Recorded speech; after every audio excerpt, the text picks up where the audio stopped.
এইরকম করে ঝাল ঝাল করে মুরগির গোশ ভর্তা করলি ভুনা গোশ রেখে সব গামলা ভরে ভাত খেয়ে উঠবে, গ্যারান্টি।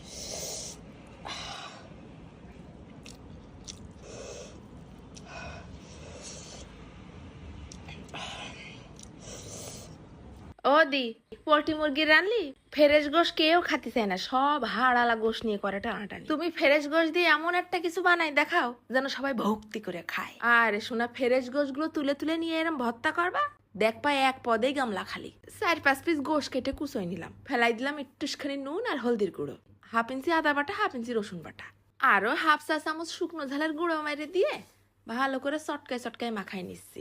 ইনারে কড়াই ধরে এবার চুলোর পর উঠাই দেবো।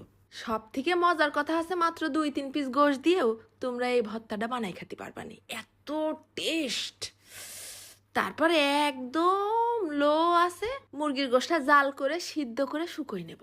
তারপরে ঘপ ঘপ করে তেল ঢেলে গরম করে নিয়ে ভাইজে নিছি 10টা শুকনো ঝাল আর 4টে কাঁচা ঝাল। জিবলের আজকে কোনো ক্ষমা হবে না। এরপর ওই তেলের মধ্যেই ফেলাই দিলাম বেশ 8-10টা রসুনের কোয়া। কিছুক্ষণ ভাজা হয়ে আসলে দিয়ে দেবো 1 মুঠখানি পেঁয়াজ কুচি, তারপরে একেবারে লাল লাল মুসমুসে করে ভেজে নেবো। ঘিরান যা হবে না।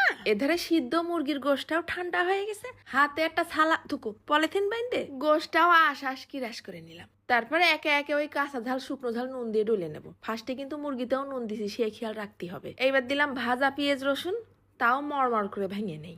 ঝাল পেঁয়াজটা সুন্দর করে মাখানো হলে ফেলাই দেবো ওই মুরগি, এমন করে মাখতে হবে যেন হাতেই রান্না হয়ে যায়। দিলাম আবার বেশ খানিকটা ধনেপাতা কুচি, কাঁচা পেঁয়াজ আর একখান বড় সাইজের লেবুর রস। ঘপ ঘপ করে ঢেলে দিছি আবার গ্যালন খানিক সরষের তেল। মাখানোর কালার দেখেই তো জিবলিটা হাঁটুর সাথে আর কপালের সাথে উপর নিচ বাড়ি খাচ্ছে। কি ডাক হইছে ফ্রেশ গোশ নিয়ে করে সব ঠেলাঠেলি। ভুনা গোশ রান্তি বসলি, তার মধ্যে 2-4 পিস সাদা গোশ উঠে নিয়ে আসি এরম ভর্তা করবা, এক মুরগি দিয়েই 2 পদ হয়ে যাবে। তবে এইরকম করে ভর্তা বানালি তোমার ভুনা গোশ বেঁচে যাবে, আমি গ্যারান্টি দিচ্ছি। এত টেস্ট একবার খালি স্মরণে থাকবে না বহুদিন। শুধু জিবলে কেন, কলজে ফ্যাপসা পাকস্থলী সব মনে রাখবে না।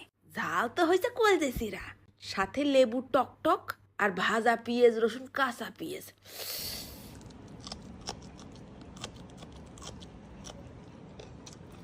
আর ফাঁকে ফাঁকে মেরে দিছি কাঁচা ঝালের রানের পর কামড়। খাবি কি পাগলা, ঝাঁঝাই তো মরে যাবে। ঝাল লাগলে মুখ বন্ধ করে খাওয়া যায়, সুসাতে খাতি হয়। এটাও একটা রোমাঞ্চকর অভিজ্ঞতা। আজকে তো শুক্রবার আছে, একটুখানি বানাই খাই দেখে মিথ্যে করছি কিনা।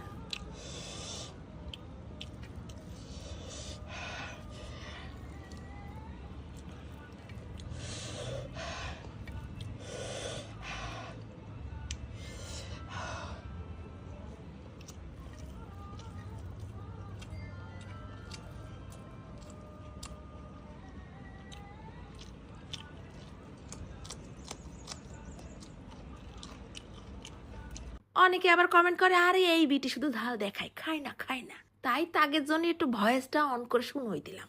এত ঝাল ঝালের মধ্যে মুরগির আশ পড়তেছে দাঁতের নিচে, আর কথা করতে পারতেছি না, চলে যাচ্ছি। ধন্যবাদ।